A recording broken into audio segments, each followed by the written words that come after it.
Assalamualaikum warahmatullahi wabarakatuh. Perkenalkan, nama saya Anissa Rama.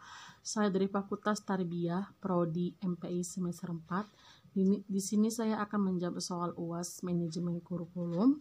Yang pertama, soalnya jelaskan karakteristik pengembangan kurikulum. Di sini ada beberapa poin yang saya ingin jelaskan. Yang pertama itu rencana kurikulum harus dikembangkan dengan tujuan. Yang kedua, suatu program atau kegiatan yang dilaksanakan di sekolah merupakan bagian dari kurikulum yang dirancang selaras dengan prosedur pengembangan kurikulum. Yang ketiga, rencana kurikulum yang baik dapat menghasilkan terjadinya proses belajar yang baik. Yang keempat, rencana kurikulum harus mengenal dan mendorong diversitas di antara para pelajar. Yang kelima, harus menyiapkan semua aspek situasi belajar mengajar. Yang keenam, harus dikembangkan dengan karakteristik siswa pengguna. Yang ketujuh, rencana kurikulum harus memberikan fleksibilitas untuk memungkinkan terjadinya perencanaan guru siswa. Dan yang terakhir, rencana kurikulum harus memungkinkan masuknya ide-ide spontan selama terjadinya interaksi antara guru dan siswa. Soal yang kedua, jelaskan objek dan syarat evaluasi kurikulum. Di sini saya akan menjelaskan terlebih dahulu yaitu objek evaluasi kurikulum.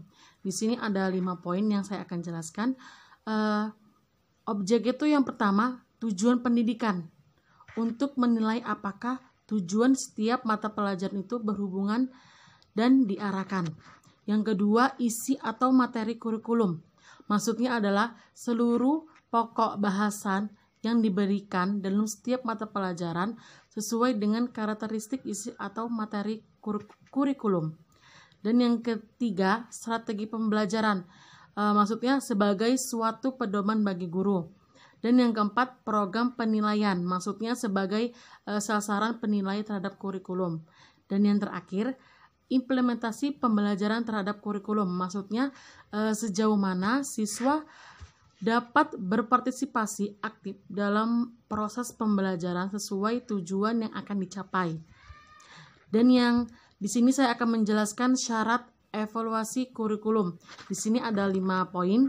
Yang pertama, berorientasi pada tujuan, meliputi tujuan institusional atau kelembagaan. Yang kedua, berkesinambungan kegiatan yang saling berkaitan sejak tahapan perencanaan, pelaksanaan sampai tahap penyimpulan. Dan yang ketiga, komprehensif, seluruh komponen harus dievaluasi.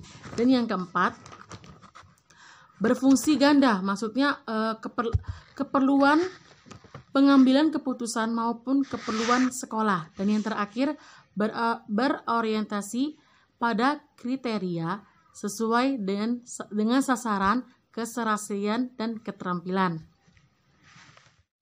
Soal ketiga, jelaskan tujuan dan fungsi monitoring pelaksanaan kurikulum. Tujuan dan fungsi monitoring pelaksanaan kurikulum yaitu untuk mengkaji apakah pelaksanaan kurikulum di lapangan telah sesuai dengan rencana dan melakukan penelitian pola kerja dan manajemen yang digunakan sudah tepat untuk mencapai tujuan yang telah ditetapkan. Dan fungsinya itu agar kegiatan belajar di lapangan berjalan efektif dan efisien bagi siswa serta guru.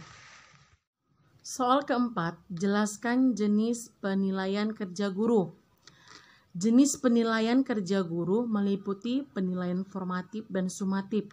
Dalam 1 tahun, pelajaran sekurang-kurang pelaksanaan penilaian kinerja sebanyak 2 kali, yaitu awal tahun pelajaran dan akhir tahun pelajaran. Artinya, setiap semester guru akan dinilai kerjanya. Soal kelima, jelaskan peran dan fungsi dari kepala sekolah. Di sini saya akan menjelaskan perannya terlebih dahulu. Yang pertama sebagai pelaksana, yang kedua sebagai perencana, yang ketiga sebagai seorang ahli, yang keempat mengawasi hubungan antara anggota dan kelompok, Yang kelima, mewakili kelompok. Yang keenam, bertindak sebagai pemberi ganjaran, pujian atau hukuman. Yang ketujuh, bertindak sebagai wasit atau penengah. Yang kedelapan, memegang tanggung jawab para anggota. Yang kesembilan, sebagai pencipta atau memiliki cita-cita. Selanjutnya di sini saya akan menjelaskan tugas dari kepala sekolah, yaitu adalah memberikan bimbingan, bantuan, pengawasan, dan penilaian pada masalah-masalah yang berhubungan dengan teknis penyelenggaraan dan pengembangan pendidikan, pengajaran yang berupa perbaikan program dari kegiatan pendidikan, pengajaran untuk menciptakan situasi belajar mengajar. Inilah yang dapat saya sampaikan. Kepada Allah saya mohon ampun, kepada teman-teman saya mohon maaf. Assalamualaikum warahmatullahi wabarakatuh.